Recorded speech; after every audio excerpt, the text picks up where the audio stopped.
लेकिन वहाँ पे सिर्फ एक वानर दिखाई देता है, और जब आप उसे दूर से देखोगे तो ऐसा लगेगा वो एक इंसान है। वो एक पल में दिखेगा फिर गायब। तो लोक मान्यता ये है कि आज भी हनुमान जी अपने वचन के अनुसार आते रहते। जिनकी माँ एक्सपायर भी हो गई थी, जब वो माँ दीबा के दर्शनों के लिए जाते हैं तो हमें ऐसा लगता है कि हमारी माँ हमारे सामने खड़ी हो रखी। लेकिन पहले कहते थे कि वो एक गुफा है, और उस गुफा में एक बुजुर्ग महिला के साथ बाघ भी देखा गया था। तो भीम ने से 3 बेर लिख के कहा कि 3 बेरों से मेरा होगा क्या। तो उन महिला ने कहा कि आप खा के तो देखो। तो कहते हैं कि भीम सिर्फ 2 ही खा पाए थे, 3 भी नहीं। उनको लगा मैंने 6 महीने का राशन खा लिया। उन्हें कंबल लपेटा हुआ है बस। कभी वो किसी घसियारी को मिलेगा जो घास काटती है, किसी चारवाहे को मिलेगा, कभी आप अकेले जंगल में जा रहे होंगे वो आपको मिलेगा, उसका बस आंखें दिखती हैं, वो बिल्कुल नहीं दिखता। उसने लोगों को गोल्ड कॉइन्स दिए हैं जो कई पहाड़ी लोगों के पास आज भी मौजूद, कि वो अश्वत्थामा है, और वो अश्वत्थामा माँ दीबा से मिलने के लिए आता है।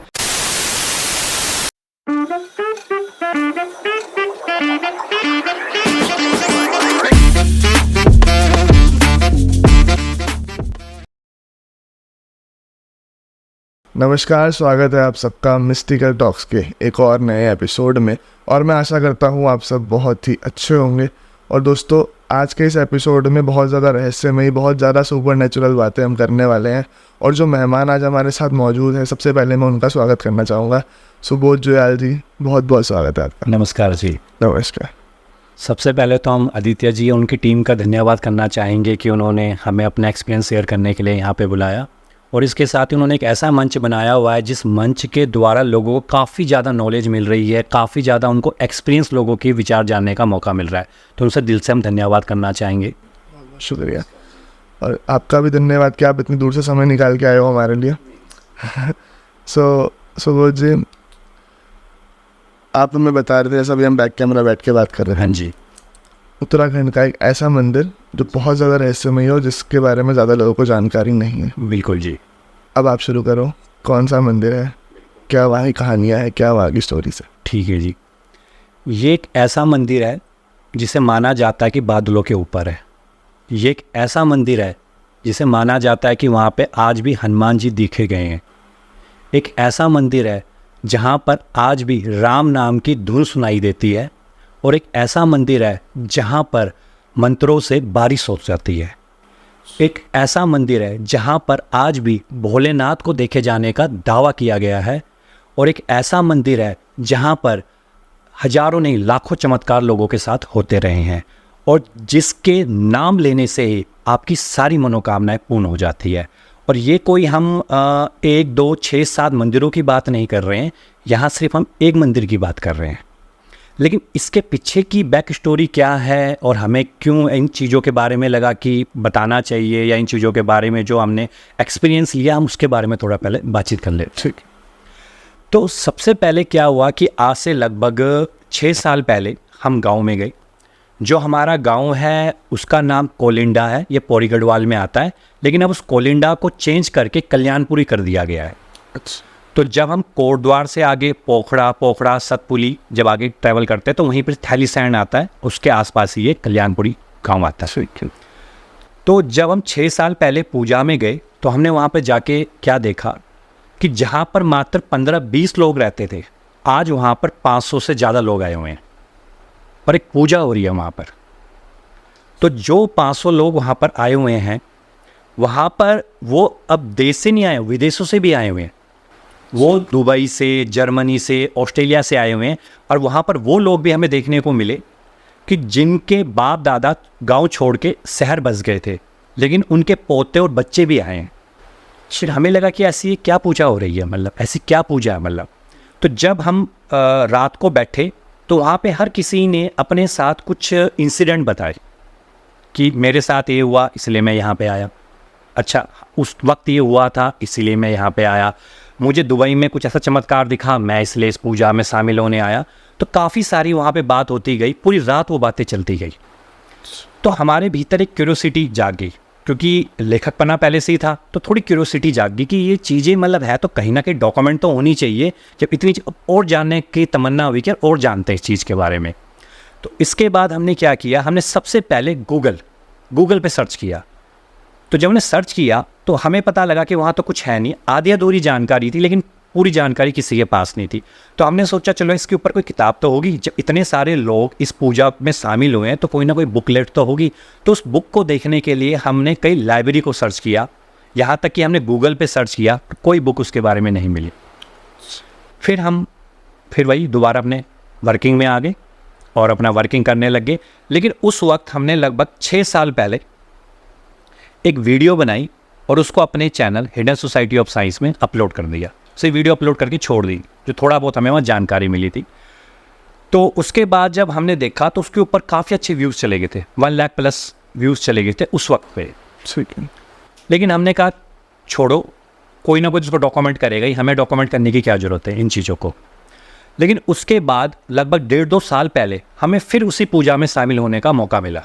फिर हम दोबारा से गांव गए, तो इस बार हमने 500 गए थे, इस बार 1000 से ज़्यादा लोग आए हुए थे। और फिर वही बातें, वही चमत्कारी बातें, वही बार बार चीज़ें बात हो रही है।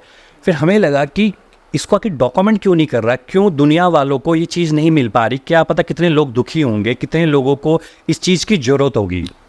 टेम्पल का नाम बता सकते हो आपकी? हाँ जी, इनका होता वो टेम्पल का नाम है माँ दीवा, माँ दीवा टेम्पल, या उसको कह सकते हैं चमत्कारी माँ दीवा या रसलूना दीवा, ये 3 उसके नेम से कनेक्टेड है। तो वहाँ से फिर हमने इसके ऊपर थोड़ी सी रिसर्च करनी शुरू की अपने हाथ पे।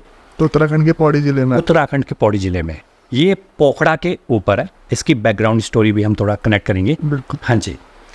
तो उसके बाद जब हमने इसके बारे में रिसर्च करनी शुरू करी, जो कि हम माँ दीवा के बारे में हम बात करते हैं, तो वहाँ से हमें पता लगा कि जो ये माँ दीवा जो वर्ड आया है, ये एक्चुअल में माँ भगवती है, जो पौड़ी गढ़वाल में काफ़ी ज़्यादा फेमस है। माँ भगवती के काफ़ी सारे मंदिर है। और एक चमत्कार ये है कि माँ दीवा का कभी भी पूर्ण मंदिर नहीं बनता, पूरा मंदिर नहीं बनता है। कभी भी बड़ा मंदिर नहीं दिखेगा आपको, वहाँ पे सिर्फ उनका छोटा सा देवी थान दिखेगा, जिसको हम देवी थान कहते हैं, बस। तो वही माँ दीवा है। कभी भी अगर बड़ा मंदिर बनाने की कोशिश करते हैं तो कुछ ना कुछ वहाँ पे विघ्न बाधाएं आज भी आती है। या तो उसको गवर्नमेंट तोड़ देगी, या कोई बारिश आ जाएगा, भूस्खलन हो जाएगा, वो मंदिर ऑटोमेटिकली टूट जाता है।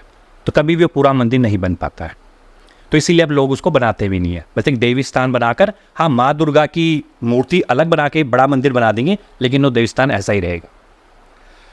तो उसमें माना ही जाता है वो माँ दुर्गा का दूसरा रूप है, या फिर वो उन्हीं का दूसरा नाम है एक तरीके से? हाँ जी, मतलब जैसे माँ दुर्गा का माँ भवानी है, माँ काली है, तो ऐसे उनको हम पहाड़ी नाम माँ दीवा कह सकते हैं। तो माना ये जाता है कि जब बाहर से काफ़ी ज़्यादा आक्रमण होने लग गया पहाड़ के ऊपर, तो पहाड़ के जो महिलाएं थी, बच्चे थे, उनको मारा जाने लगा, उनको घर से भगा दिया गया, उनकी ज़मीनों पे कब्जा होने लग गया। तो सभी लोगों ने पुकारने लग गए माँ दुर्गा को कि अगर माँ दुर्गा तू है तो हमारी रक्षा कर। तो उसके बाद माना जाता है कि एक माँ दीवा का अवतार हुआ। और माँ दीवा एक्चुअल में अगर उनके हम रूप की बात करें तो रूप तो कहीं है, कभी वो बालिका है, कभी वो नौजवान है, और कभी वो बुजुर्ग है। लेकिन मैक्सिमम जो उनका रूप है वो बुजुर्ग का ही रूप देखा जाता है, जो बुजुर्ग मतलब माँ के रूप में, जो माँ के रूप में वो रूप है। तो जब लोगों ने उनको आई तो माना जाता है कि जब भी आक्रमण होता था तो आज भी माँ दीवा के वहाँ जो गुफा थी वो सबको गुफा में ले जाते थे प्रोटेक्ट करने के लिए, और वहीं से आवाज़ लगाते थे कि आक्रमण होने वाला है, सबके सब ऊपर आ जाओ। और जिस टेम्पल की हम बात करेंगे वो ऐसी हाइट पे है, उसको दूर से नहीं देखा जा सकता, पर वहाँ से पूरा एरिया देखा जा सकता है। अच्छा, ये एक साइंटिफिक है, मतलब साइंटिफिक रीज़न है। तो उसके बाद बहुत सारे मतलब कहते हैं कि कई महीनों तक ये चलता रहा, लेकिन आखिर में माँ दीवा की कृपा से जो भारी आक्रमण था वो समाप्त हो गया। और उसके बाद गांव वाले अपने अपने घरों में रह गए, और उसके बाद गांव वालों ने अपनी मनोकामना से वहाँ पर एक मंदिर की स्थापना कर दी। तो हम थोड़ा सा इसके, जैसे आप बता रहे हो कि वहाँ पर ऐसी ऐसी चीज़ें देखी जाती हैं, तो क्या क्या इंसिडेंट्स हुए हैं, थोड़ा मैं इस पर बात करना चाहूँ।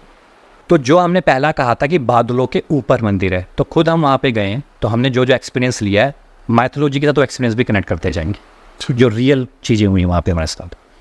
तो सबसे पहले जो बादलों के ऊपर हम कहते हैं, तो जब आप लगभग वो 2500 मीटर ऊपर या 7,000 फीट ऊपर जब मंदिर में आप जाते हो, तो जब आप बिल्कुल टॉप पे पहुँच जाते हो तो सबसे पहले आपको क्या लगता है कि बादल लहराते हुए जाते हैं और आपको लगता है कि आप बादलों के ऊपर। वो एक अलग ही एक फीलिंग आती है, मतलब जिसे कहते हैं स्पिरिचुअल फीलिंग, एक मेडिटेशन फीलिंग। मतलब आपके भीतर अगर नेगेटिविटी है तो अपने आप पॉजिटिविटी आ जाएगी, आप समझ जाओगे कि एक्चुअल में हो क्या रहा आपके साथ। अरे खुद हमने पर्सनली फील किया हुआ है।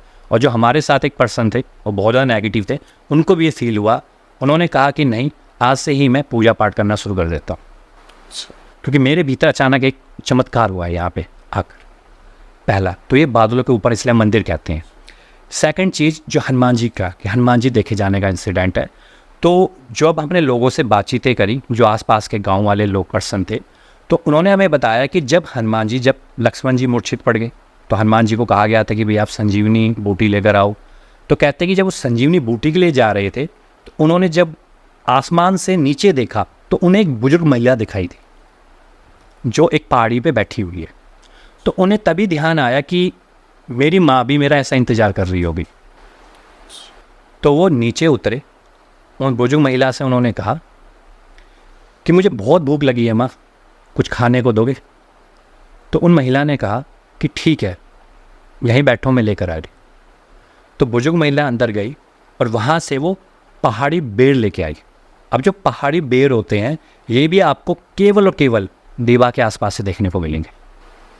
तो पहाड़ी बेर होते, पहले वो हरे रंग के होते हैं, फिर हल्के से लाल हो जाते हैं वो, और मिठ्ठे बहुत होते हैं वो। तो बेर लेके आई। तो माना ये जाता है कि सिर्फ हनुमान जी ने 3 ही बेर खाए और उनकी पूरी तृप्ति हो गई। तो उन्होंने कहा कि आप एक साधारण महिला तो नहीं हो सकती, आप कुछ तो हैं। उन्होंने कहा कि हाँ, मैं माँ दुर्गा का। तो उन्होंने अपना एक माँ दुर्गा का रूप उनको दिखाया और कहा कि ये मैं माँ दीवा हूँ, जो उनको कनेक्ट किया उन्होंने एलिस के साथ। उसके बाद उन्होंने हनुमान जी को वहीं रुक जाने का आग्रह किया कि आप यहीं रुक जाओ। लेकिन हनुमान जी ने कहा कि जैसे लक्ष्मण मूर्छित पड़े हुए हैं तो मुझे तो संजीवनी लेके जानी है, क्योंकि यूँ चल रहा है वहाँ पे काफ़ी बड़ा। तो उन्होंने कहा कि ठीक है, आप जाइए, लेकिन आपको मुझे एक वचन देना पड़ेगा, आपको कभी ना कभी मुझसे मिलने आना पड़ेगा। तो इसके बाद हनुमान जी उनको वचन दे के चले गए। अब इसके बाद कभी भी अगर आप यात्रा करोगे दीवा की, जो कि बहुत से लोगों ने एक्सपीरियंस किया है, सबसे ज़्यादा हाइट पे आपको वानर नहीं दिखेंगे। वानर नहीं दिखते हाइट पे। वानर हमेशा जहाँ पे खेती बाड़ी हो या वहीं दिखते हैं, और अगर वानर होंगे तो झुंड में दिखेंगे। लेकिन वहाँ पे सिर्फ एक वानर दिखाई देता है, और जब आप उसे दूर से देखोगे तो ऐसा लगेगा वो एक इंसान है। खुद हमने एक्सपीरियंस किया, लोगों ने भी एक्सपीरियंस किया है। वो एक पल में दिखेगा फिर गायब। ये फर्स्ट इंसिडेंट है। तो लोक मान्यता ये है कि आज भी हनुमान जी अपने वचन के अनुसार आते रहते। ये फर्स्ट इंसिडेंट हमने कहा। सेकंड इंसिडेंट हमने कहा था कि वहाँ पे एक राम नाम की धुन सुनाई देती है। तो जब हम माँ दीवा की यात्रा पे निकलते हैं तो पहली बात तो क्या है कि एक वहाँ पे एक चमत्कार होता है हर किसी के साथ, और हर कोई एक्सपीरियंस करेगा जो माँ दीवा की यात्रा करेगा। चमत्कार ये है कि उसको कभी भी रास्ता नहीं मिलता। वो जंगलों से होते जाएगा, पहाड़ों पे चढ़ता हुआ जाएगा, कच्चे रास्तों से जाएगा। पर दूसरा चमत्कार ये है कि वहाँ पर बाघ भी हैं, वहाँ पे भालू भी है, लेकिन आज तक किसी पे हमला नहीं हुआ। उन बाघों ने गाँव पे हमला जरूर कर दिया होगा, दूसरे पहाड़ी गाँवों पे, पर उस पहाड़ी गाँव पे आज तक हमला नहीं हुआ जो माँ दीवा के साथ कनेक्टेड है। और ना ही किसी यात्री पे हमला हुआ। और वहाँ पर जो बहुत से पर्सन लोग होते हैं वो रात को वहाँ पर रुकते हैं, क्योंकि वहाँ पर एक छोटा सा मंदिर बना रखा है। तो जैसे बताया था दुर्गा की मूर्ति है, तो वहाँ पर वो रुकते हैं। और आज तक उन्होंने भी कहा है, हमें तो मौका नहीं मिला, लेकिन हम सोच रहे कि एक बार हमें मौका मिलेगा वहाँ रात को रुकने का। तो लोगों ने कहा कि आज तक हमें कोई बाघ नहीं दिखाई दिया, कोई जानवर नहीं दिखाई दिया, कुछ नहीं दिखाई दिया, पर हमें ऐसा हमेशा लगा, हमें ऐसा महसूस हुआ कि कभी ना कभी ऐसा लगा कि शायद हमारी माँ बाहर बैठी हुई है, जिनकी माँ एक्सपायर भी हो गई थी। जब वो माँ दीवा के दर्शनों के लिए जाते हैं तो उन्होंने भी कहा है कि जब हम माँ दीवा की पहली सीढ़ी पे पैर रखते हैं तो हमें ऐसा लगता है कि हमारी माँ हमारे सामने खड़ी हो रखी है। ये भी एक्सपीरियंस लोगों के साथ हुआ है रियलिटी में। तो राम नाम की धुन, तो दीवा का मंदिर तो हाइट पे है, लेकिन उससे पहले एक सीमा शुरू हो जाती है जहाँ पे माँ दीवा का ध्वज लगा हुआ है। तो जैसे ही हम उससे थोड़ा सा आगे जाते हैं उसके बाद हवा चलती है एक, और पक्षी चहचहाते हैं। अगर आप ध्यान से सुनोगे तो ऐसा लगता है कि वो राम राम राम राम राम जप रहे हैं। और ये भी प्रैक्टिकली बहुत से लोगों ने एक्सपीरियंस किया है। ये एक्सपीरियंस हमने खुद किया है, क्योंकि पहले हमें किसी ने बताया था कि ऐसा होता है, किसी बुजुर्ग ने कहा था ऐसा होता है, तो हमने कहा ठीक है। तो उस चीज़ के लिए हम हाफ एन आवर वहाँ बैठे रहे और रियलिटी में हुआ। अब वो हवा का म्यूज़िक था या एक वहाँ की स्पिरिचुअलिटी थी, पर वहाँ राम राम नाम की धुन सुनाई थी। ये सेकंड चीज़। एक आप फिर बता शायद भोलेनाथ का। भोलेनाथ जी का, हाँ जी। तो भोलेनाथ जी का ऐसा माना जाता है, पहले माइथोलॉजी से कनेक्ट करते हैं कि जो पहले हुआ था इसमें। तो भोलेनाथ जी जो थे, एक बार वो कैलाश से यात्रा के लिए निकले कि मैं देवभूमि में यात्रा करके आता हूँ। तो अपनी यात्रा पे निकले हुए थे, लेकिन उन्होंने जो वेश धारण किया हुआ था वो एक साधु का वेश धारण किया हुआ था कि कोई उनको पहचान ना सके। तो जब उसके बाद जब वो गए तो उन्हें एक पहाड़ी पर एक महिला बैठी हुई दिखाई दी, बुजुर्ग महिला। तो उन्होंने सोचा अब भोलेनाथ है, उसको एक परीक्षा ली जाए इस महिला की। तो इतनी हाइट पे उन्हें पता था कि खाने का तो कुछ मिलता नहीं है, तो उन्होंने जाते ही कहा कि माँ मैं बहुत भूखा हूँ, मुझे भोजन चाहिए। तो जो बुजुर्ग महिला थी वो मुस्कुराई, वो कहती इंतज़ार करो। वो गुफा के अंदर एंटर करी। अब वो जो गुफा है वो पत्थरों से दब गई है, लेकिन पहले कहते थे कि वो एक गुफा है, और उस गुफा में एक बुजुर्ग महिला के साथ बाघ भी देखा गया था। लेकिन उस बाघ ने कभी भी किसी पे हमला नहीं किया। लेकिन अब वो गुफा थोड़ी पत्थरों से दब चुकी है, लेकिन वो गुफा होने का दावा आज भी किया जाता है। तो वो गुफा के अंदर गए, और गुफा से बाहर जब वो आए तो उनके हाथ में वही बेर थे जो हमने हनुमान जी वाला बताया था। तो वो बेर लेकर आए और बेर उन्होंने उनको दिए। तो जैसे उन्होंने वो 2 बेर खाए, उनकी भूख मिट गई। तो भोलेनाथ जी ने कहा कि मैं तो आपको एक अहम महिला समझ रहा था, बुजुर्ग महिला, लेकिन आप पक्का माँ भवानी का रूप है। तो उन्होंने फिर अपना वो असली रूप दिखाया कि हाँ मैं हूँ, लेकिन मैं यहाँ देवभूमि में धर्म की रक्षा के लिए, इन पहाड़ों की रक्षा के लिए, इस पानी की रक्षा के लिए, इस ज़मीन की रक्षा के लिए मैं यहाँ पे रहूँगी। तो उन्होंने भगवान भोलेनाथ ने कहा कि मुझे भी बहुत पसंद आ गया है हर जगह, लेकिन आखिर में मैं यहाँ पे रुक कैसे सकता हूँ। तो उन्होंने एक नाम लिया, माँ दीवाने कहते हैं, हे बिनसर महादेव। अच्छा। तो भगवान भोलेनाथ ने कहा कि आपने मुझे बिनसर महादेव क्यों कहा?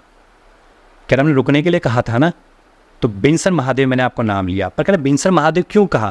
कह रही आपको आने वाले वक्त में पता लगेगा। तो मैंने बिनसर महादेव क्यों कहा? उसके कुछ समय के बाद कहते हैं जब पांडव को अज्ञातवास मिला हुआ था, तो वो भटक रहे थे, हर पहाड़ी पे भटकते जा रहे थे। तो जब वो पहाड़ी में भटकते जा रहे थे तो लोक मान्यता के अनुसार वो फिर उसी पहाड़ी पे पहुँचे। उनमें भूख लगी हुई थी सबको, और वो पहाड़ी पे इसलिए रहते थे क्योंकि एक इंसिडेंट, कोई भी उनको पहचान लेगा तो उनको फिर से अपना वनवास फिर काटना पड़ेगा। तो जब वो वहाँ पर पहुँचे, तो जब उन्होंने देखा कि बुजुर्ग महिला वहाँ बैठी हुई है आराम से, तो भीम को एक सारा सूझी। कह रहे भीम गए और भीम ने कहा कि माँ मुझे भूख लगी है, मुझे खाना चाहिए। जबकि सबको पता था कि भीम कितना खाते हैं। तो माँ ने कहा, जो बुजुर्ग महिला ने कहा कि ठीक है, तुम्हें खाना चाहिए, आप सब बैठो, मैं आपके लिए खाना लेकर आती हूँ। और वो खाने में फिर वो पहाड़ी बेर लेके आए, पहाड़ी बेर। और वो आज भी पहाड़ी बेर अगर आप खाओगे तो आप 2 या 3 बेर खाओगे, आपकी भूख मिट जाती है। आज भी इतनी पावरफुल उसके अंदर चमत्कारी शक्ति है। तो जो भी वहाँ चारवाहे होते हैं, तो वो क्या करते हैं, जब वो जाते हैं अपने गाय भेड़ों को चराने के लिए, तो वो पहाड़ी बेर ही खाते हैं। मतलब 3-4 बेर खाते उनकी भूख मिट जाती है। दोपहर का खाना खत्म, शाम को फिर वो घर आ जाते हैं अपने। तो वो बेर उन्होंने सबको दिए। तो भीम ने सिर्फ 3 बेर लेके कहा कि 3 बेरों से मेरा होगा क्या? आप तो मुझे पेड़ के पेड़ दे दो यहाँ के, तब भी मेरी भूख मिट जाएगी। तो उन महिला ने कहा कि आप खा के दो देखो। तो कहते हैं कि भीम सिर्फ 2 ही खा पाए थे, 3 भी नहीं। उनको लगा मैंने 6 महीने का राशन खा लिया। तो उनको भी पता लग गया कि ये माँ का ही रूप है। तो उन्होंने फिर अपने असली रूप में दिखाया, माँ दुर्गा के रूप में आए। तो उन्होंने कहा माँ हम ना भगवान भोलेनाथ की पूजा करना चाहते हैं, हमारा मन करता है अब हम लगभग 6 महीने 7 महीने हम रुकना चाहते हैं कहीं पर, कि हम चाहते हैं थोड़ा हम रुके। तो माँ ने कहा, जो महिला थी, कि तुम ज़्यादा समय तक नहीं रुक सकते, से तुम्हारे पास एक रात है, मैं तुम्हें एक जगह बताती हूँ, तुम वहाँ पर जाओ, तुम्हें सब कुछ मिलेगा, तुम वहाँ पर भगवान भोलेनाथ के मंदिर का निर्माण करो और वहाँ पे उनकी पूजा करो। सिर्फ एक रात का वक्त है, कि सुबह खुलते ही उनको फिर गायब होना है, क्योंकि कोई उनको पहचान लेगा तो फिर से उनको वनवास मिल जाएगा। तो कहते हैं कि वो गए, वहाँ पर उनको हर चीज़ मिल गई, मंदिर निर्माण का सामान मिल गया, औजार मिल गए, सब कुछ मिल गया। तो कहते हैं कि एक ही रात में उन्होंने निर्माण किया। तो जो हमने बात की थी ना बिनसर महादेव, तो आज भी थैलीसैंड में एक जगह आती है, थैलीसैंड में, वहाँ पे बिनसर महादेव का मंदिर बना हुआ है, भगवान भोलेनाथ का मंदिर बना हुआ है। और वो जो बिनसर महादेव का जो मंदिर बना हुआ है, वहाँ पर एक भरम डुंगी है, भरम डुंगी कहते हैं उसे, डुंगी मतलब पत्थर, पहाड़ी में डुंगी कहते हैं, डुंगी मतलब पत्थर। वो इतना बड़ा पत्थर है, कहते हैं उसको भीम उठाकर लेके आए थे, और उसमें आज भी भीम के पैरों के छाप है। हाँ जी।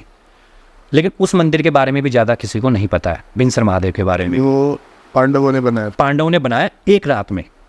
तो कहते जैसे ही रात खुलने वाली थी तो वहाँ पे चले गए। तो यहाँ पर जो माँ दीवा ने भगवान भोलेनाथ के लिए यूज़ किया था बिनसर महादेव, वो आज भी बिनसर महादेव वहाँ है, और उसके बारे में भी काफ़ी चमत्कारी चीज़ें हैं, बहुत चमत्कार वहाँ पे भी है। तो यहाँ पे हो गया हमारा कनेक्टेड। अब हम बताते हैं कि कैसे वहाँ पे महादेव देखे जाते हैं, जो हमने दावा किया।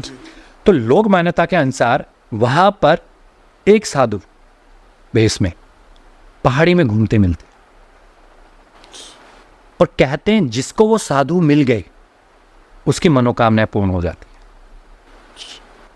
कोई भी उसकी मनोकामना हो, उसकी नौकरी नहीं लग रही, उनका बच्चा नहीं हो रहा, वो निर्धन है, घर में गृह क्लेश है, कुछ भी हो, अगर वो साधु मिल गए तो साधु सिर्फ उनसे कह रहे एक बात पूछते हैं कि क्या कुछ है तुम्हारे पास खाने को। तो आपके पास जो भी खाने को होता है, कह रहे, वो साधु को लोग दे देते हैं।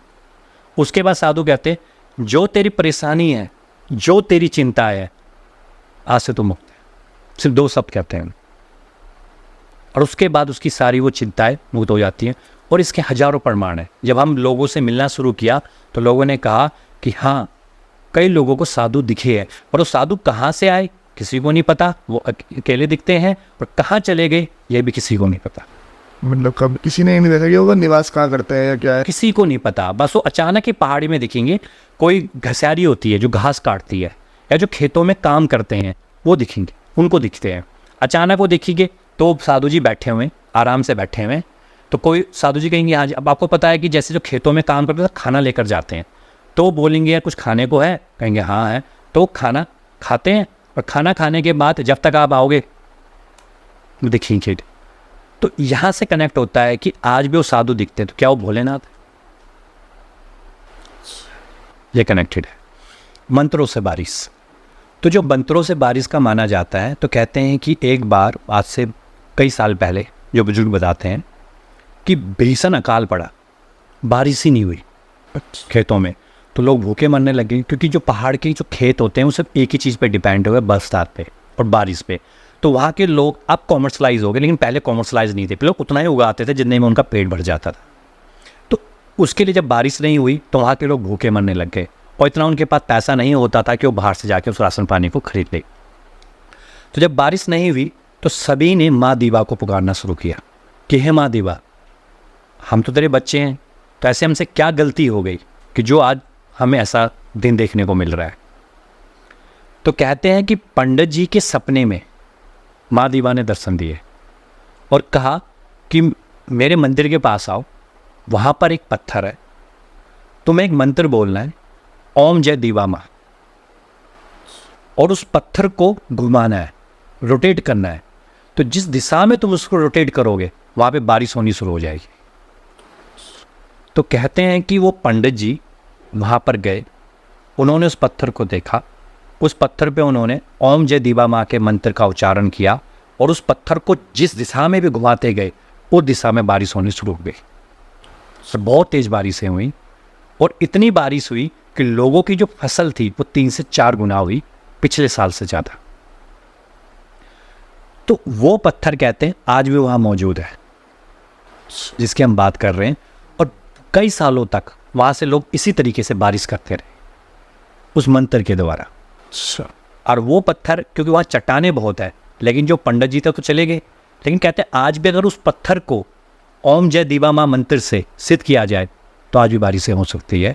और कई गाँव वाले आज भी कहते हैं कि जब भी हमारे यहाँ बारिश नहीं होती है तो पत्थर तो लोगों को नहीं पता है, लेकिन फिर भी जितनी भी बात चट्टाने हैं लोग वहाँ पे छू कर ओम जय दिवा माँ, ओम जय दिवा माँ कहते हैं। और उसके चमत्कार ये देखिए कि उसके नेक्स्ट डे बारिश होने से और ऐसा हुआ है बरसात। हाँ, बारिशें हुई हैं। एक इंसिडेंट बारात वाला जो पेड़ बन गए। अच्छा। जब हमने इसके बारे में और ज़्यादा पता किया तो एक स्टोरी बहुत ज़्यादा फेमस है माँ दिवा के बारे में कि गांव में बारात पैदल जाती थी। तो एक पहाड़ी से दूसरी पहाड़ी में जाती थी, तो बारात जाती रहती थी उसमें, तो पैदल ही चलती थी, बसें तो थी नहीं, सड़कें होती नहीं थी पहाड़ों में उस वक्त। तो बारात पैदल जा रही थी, तो वहाँ पर एक बुजुर्ग दिखाई थी। तो एक बुजुर्ग ने कहा, जो गांव के थे, उन्होंने कहा अच्छा तुम बारात लेके जा रहे हो तो एक काम करो, ऊपर ना माँ दिवा का मंदिर है, वहाँ पे दर्शन कर लो, फिर चले जाना आगे। तो वहाँ पे जो और बाराती थे उन्होंने कहा ना भाई, शाम तो हो चुकी है और अगर हमने और लेट करी तो रात हो जाएगी और जंगल का रास्ता है, जंगली जानवरों का खतरा है, तो हम दर्शन नहीं करेंगे, हम वहाँ पहुँच जाएंगे। तो बुजुर्ग ने फिर कहा कि नहीं, अगर आप माँ दिवा के पास से गुजर रहे हो तो एक बार आपको दर्शन जरूर कर लेने चाहिए। कहते नहीं, हम नहीं करते हैं। और वो बारात आगे चली गई। उसके कुछ समय के बाद जो बुजुर्ग ने ये बात कही थी, उस बुजुर्ग को पता लगा कि वो बारात कभी गांव पहुंचे ही नहीं। जहाँ पे, क्योंकि गांव में ऐसा होता है कि एक गांव को दूसरे गांव का पता लग जाता है, क्योंकि लोग आपस में बातचीतें चलती रहती है। तो एक गांव में क्या हुआ है, तो बहुत बड़ा इंसिडेंट था कि पूरी की पूरी बाराती गांव नहीं पहुंची। क्या हो गया, लोगों को खतरा लगा। तो कहते हैं कि लोग उनकी तलाश में रात को निकले। वो पहले तो लालटेन होती थी, तो लालटेन लेके निकले, हर जगह उनकी तलाश करी, कहीं बारात नहीं दिखी। अब लोगों को लगा कि यार पहले के लोग थोड़ा सा ड्रिंकिंग करते थे, कहीं लोग कहीं रह तो नहीं गए, रुक तो नहीं गए, या कुछ थक तो नहीं गए, कोई नहीं दिखा। अगली सुबह होगी, बारात नहीं पहुंची है। तो इसके बारे में किसी को कुछ नहीं पता लगा। 1-2 दिन तक बातें चलती रही, कुछ नहीं पता लगा। लेकिन उसके बाद देखा गया कि जहाँ पे पेड़ नहीं थे वहाँ पे कई सारे पेड़ देखे गए, और उन पेड़ों की जो आकृति थी वो कुछ इस तरीके से थी कि जैसे किसी ने ढोल पकड़ा हुआ है, किसी ने हमने हाथ ऊपर किए हुए हैं, कोई क्यों हाथ यूं करके चल रहा है और कोई हाथ ऊपर करके चल रहा है। ऐसे पेड़ बने हुए थे। सबको समझ में आ गया कि ये जो पेड़ बने हैं एक्चुअल में बाराती है, क्योंकि इनको कहीं ना कहीं इनको माँ के दर्शन करने चाहिए थे, पर उन्होंने माँ के दर्शन नहीं किए, तो पूरी पेड़ में तब्दील हो गई। तो उसके बाद जो बुजुर्ग थे और जो दूसरे गांव लोगों ने थे, उन्होंने माँ से माफ़ी मांगी और कहा कि माँ इनको माफ़ कर दो, इनको नहीं पता था, लेकिन हाँ हम आपके लिए पूजा करेंगे, आप इनको मुक्त करो। तो माना जाता है कि माँ ने अपनी चमत्कारी शक्ति, माँ तो माँ है, बेटा कितनी भी गलती करेगा माँ जरूर माफ़ करती है उसको, तो उन्होंने चमत्कार से उन सबको आज़ाद कर दिया। लेकिन कहा ये पेड़ आज भी ऐसे के ऐसे ही रहेंगे, ताकि लोगों को पता रहे कि माँ अगर प्यार करती है तो गुस्सा भी तो दिखाएगी ना। माँ भी तो चाहती है कि उसके बच्चे उसको भी तो याद करें। जब इतने अच्छे काम के लिए तुम जा रहे हो तो माँ के दर्शन तो बनते ही हैं। तो आज भी वो पेड़ वहीं पर ही मौजूद है, उसको रसलूना कहते हैं। तो कई लोग उसको रसलूना दिवा भी कहते हैं उन पेड़ों के कारण, और वो पेड़ सिर्फ आपको वहीं पर ही दिखाई देंगे। और माना जाता है कि अगर उन पेड़ों को कोई और इंसान काटेगा कुछ भी, तो उसमें से रेड कलर का एक लिक्विड निकलता है। अच्छा। लोग उसको ब्लड मानते हैं, क्योंकि आज भी वो वहीं पे ही है। और सेकंड चीज, लेकिन एक भंडारी कास्ट है, भंडारी, लेकिन भंडारी ने उन पेड़ों को काटे कुछ नहीं। अच्छा। तो कहते हैं माँ दिवा का उनके लिए वरदान है। तो पेड़ आज भी वैसे ही हैं, और जब हम वहाँ पर गए तो हमने खुद वहाँ पे एक्सपीरियंस किया, वो पेड़ वैसे ही दिखते हैं। अब इसे आप साइंटिफिक कहो कि पेड़ वैसे ही हुए थे, लेकिन जब आप उसको देखोगे तो आपको लगेगा किसी ने ढोल पकड़ा हुआ है, किसी ने बैंड पकड़ा हुआ है, किसी ने नाच के लिया, और स्पेशली पेड़ दिखाई देते। ऐसे पेड़ आपको और कहीं नहीं दिखाई देंगे, वो पेड़ सिर्फ आपको वहीं पर ही दिखाई देंगे। काफ़ी मतलब इस पे तो कोई क्या ही बोल सकता है इन चीज़ों पे। हाँ जी। और काफ़ी ज़्यादा फिर उस हिसाब से देखा है तो हमने कभी इसके बारे में सुना नहीं कि हम तो उत्तराखंड के रहने वाले भी हैं। हाँ जी, तो काफ़ी ज़्यादा अनएक्सप्लोर्ड कह सकते हैं, मुझे लगा कि अभी ज़्यादा किसी को पता नहीं है उसके बारे में। बिल्कुल जी। क्योंकि जब उसके ऊपर हमने खोज करनी शुरू करी तो हमें पता लगा, ये तो सिर्फ हमने आपको कुछ ही इंसिडेंट बताए हैं, लेकिन हमें यहाँ पे 1000+ इंसिडेंट पता लगे, 1000+ इंसिडेंट।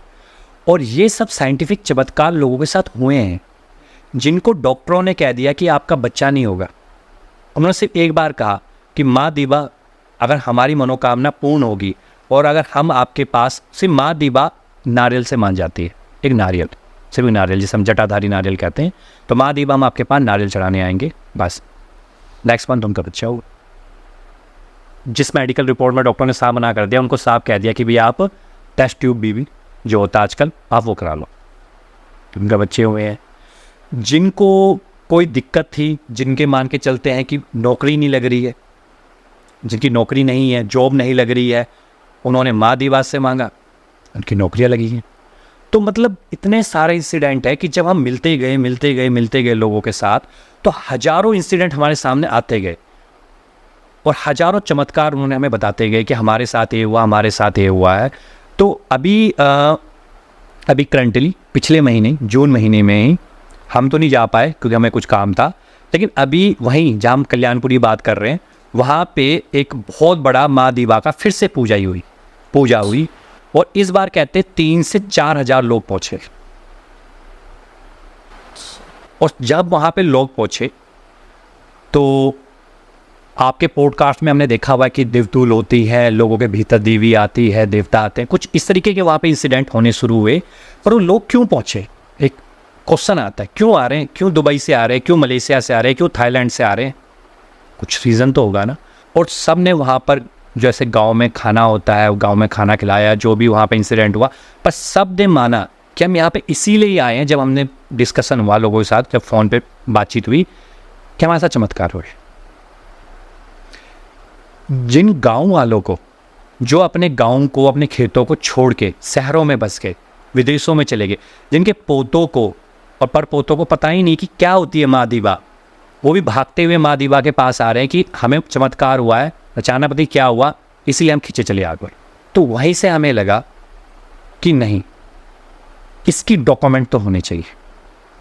जब इतनी ज़्यादा माइथोलॉजिकल कनेक्टेड हैं, मतलब हम कहते हैं कि आज देश के इस कोने में हमें कोई और देखा गया या इस कोने में देख, पर एक ऐसा मंदिर भी तो है ना जहाँ पर इतनी माइथोलॉजिकल स्टोरीज कनेक्टेड है, पर कहाँ है वो। तो जैसे कि आप बता रहे थे कि आप इसके डॉक्यूमेंटेशन पे काम कर रहे हो, आप एक बुक लिख रहे हो, सुन चाहूँगा थोड़ा आप उसके बारे में बताओ अच्छे से। तो जो बुक का हमने टाइटल सोचा है उसका नाम है चमत्कारी माँ दीवा। उसका हमने पब्लिशर से बात हो रही है, दिल्ली में पब्लिशर्स हैं 2-3, उनसे हमारी बात चल रही है, डिस्कस चल रहा है। हाँ जी, उसकी राइटिंग्स हो चुकी है, बस कुछ स्टोरीज़ हैं जो हम कर रहे हैं, क्योंकि हम पूरी स्टोरी स्कूल में नहीं छाप सकते, क्योंकि हमारी भी कुछ वो है कि हम कितनी जी बड़ी बुक बनाएंगे। सिर्फ हम इतनी बुक बनाना चाहते हैं कि जैसे कि हमने जो डिस्कशन किया इसको थोड़ा सा और एक्सप्लेन करके, वे बहुत सी चीज़ें इंसिडेंट्स हैं या कुछ सच्चाई है, कुछ में मंत्र है, कुछ में जैसे ओम जय दीवा माँ एक मंत्र है, एक मंत्र है, ऐसे बहुत से मंत्र हैं, उनकी आरती है। तो वो सब भी हम उन आरतियों को कनेक्ट कर रहे हैं जो बुजुर्गों के पास है। मतलब कोई भी जाता है तो सीधा वो आरती बोल देता है या कोई भी आरती वो गा देता है। जैसे हम कहीं भी जाएंगे तो हमारे पास एक दुर्गा की आरती होती है, तो हम उसी दुर्गा की आरती को बोलते हैं। लेकिन माँ दीवा की अपनी आरती है, माँ दीवा के अपने मंत्र है जो उस वक्त लोग बोला करते थे। तो उनको भी बुजुर्गों के साथ, अब जिस बुजुर्गों से हम मिल रहे हैं ना, उनकी एज 70, 72, 73, 74 साल हो गई थी। तो एक्चुअल में वो हमें उस तरह से नहीं समझा पाए, और फिर भी जितना हमने नॉलेज को गेन किया उनसे, जितने हमने उसको डॉक्यूमेंट किया, जितने हमें जैसे पुजारी होते थे उन पुजारी डॉक्यूमेंट किया, तो उसको हम धीरे धीरे डॉक्यूमेंट करते जा रहे हैं कि हम उसको डॉक्यूमेंट करते जाएं। और बाकी जो उनकी और कहानियाँ हैं, जो है उनकी और स्टोरीज़ है, तो जैसे आपने हमें मंच प्रदान किया, उनको हम ऐसा पॉडकास्ट के थ्रू लोगों तक पहुँचा सके कि क्या पता अगर आपको भी कोई दिक्कत आ रही हो और आप थक चुके हो, तो एक बार ओम जय दीवा माँ कहने से आपकी परेशानियां मुक्त हो जाए। सुबोध जी, कुछ और ऐसा माइथोलॉजी से कुछ कनेक्ट करता हो या हिस्टोरिकल कुछ कनेक्ट करता हो इस टेम्पल से? जब हमने इसके बारे में बातचीत करनी लोगों से शुरू करी, तो आज के टाइम पे हमने एक चीज़ देखी आज के टाइम पे कैरेक्टर को बहुत ज़्यादा फेमस किया जा रहा है, अश्वत्थामा। और अश्वत्थामा के पीछे बैकग्राउंड स्टोरी वो चिरंजीवी में आते हैं, जिनको अमरता का वरदान प्राप्त है, लेकिन वो अमरता ना होकर शापित वरदान है। तो अश्वत्थामा के बारे में काफ़ी ज़्यादा कल की जैसे न्यू मूवी के बारे में भी एक इंसिडेंट आया, तो इस तरह से काफ़ी चल रहा है। तो फिर हम जब गए तो हमें बताया, कुछ लोगों से डिस्कशन हुआ, तो उन्होंने दावा किया कि हमने अश्वत्थामा देखा है इस पहाड़ी के आसपास।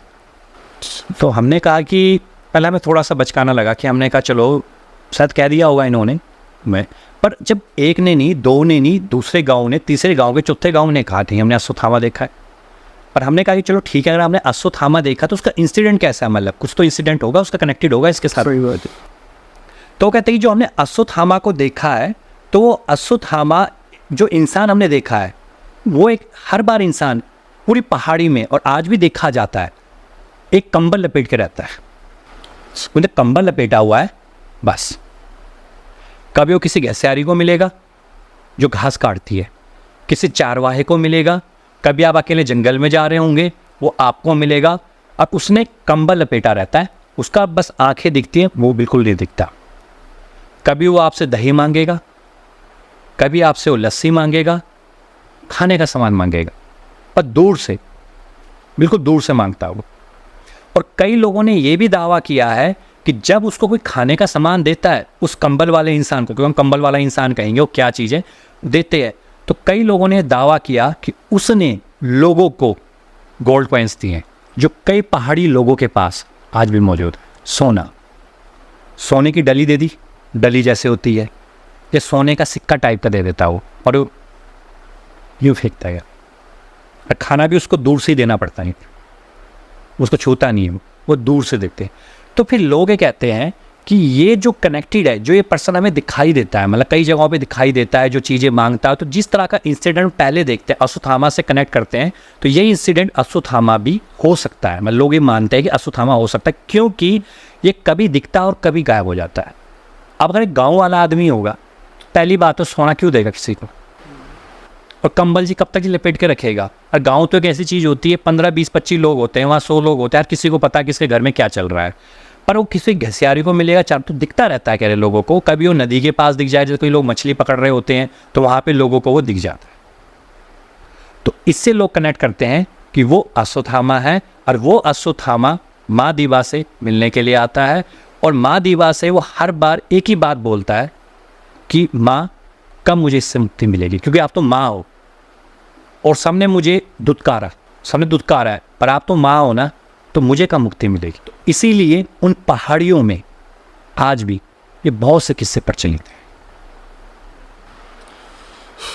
हैं। सुबोध जी, वैसे तो बहुत ही मतलब आपने एक ऐसा चीज़ें बताई हैं जो बिल्कुल शायद मतलब मैं कहूँगा जितने लोग पॉडकास्ट देख रहे हैं, जिनमें को लगता है 95% लोगों को ये चीज़ें नहीं पता हो। बहुत ही रेयर कुछ ऐसे लोग हो सकते हैं नई चीज़ें बताओ, और बहुत ही अच्छा लगा आपसे बात करके। हाँ जी। और आप जो बुक इस पे प्रिपेयर कर रहे हो, मैं चाहूँगा उसे बहुत ज़्यादा तरक्की मिले, बहुत आगे तक बुक वो जाए और बहुत लोग उसे पढ़े। बिल्कुल जी। हाँ जी। और बहुत बहुत शुक्रिया इस एपिसोड के लिए, आज आने के लिए। हाँ जी। और समाप्त करते हैं, अपनी बातों को विश्राम देते हैं। तो बहुत बहुत शुक्रिया, धन्यवाद जी। धन्यवाद आपका भी कि आप समय निकाल के आए और आपने इतनी अच्छी अच्छी बातें हमें बताई। तो मैं आशा करता हूँ आप लोगों को एपिसोड अच्छा लगा होगा, और अच्छा लगा है तो जुड़ जाइए चैनल के साथ हमें। ऐसे ही बहुत सारी पर्सनालिटीज़ आती रहेगी और हम उनसे अलग अलग नए नए विषयों पर चर्चा करते रहेंगे और नई नई बातें जानते रहेंगे। मैं मिलूँगा आपसे अगले एपिसोड में, तब तक के लिए जय हिंद, वंदे मातरम, जय श्री राम।